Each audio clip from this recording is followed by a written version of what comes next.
pala ang bagong pinatayo ni Susan Yap na hospital. Libre lang to dito sa provincial.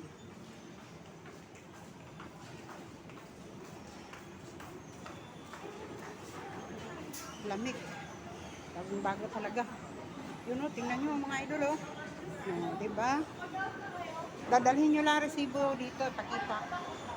Basta kompleto sila, bibigay agad.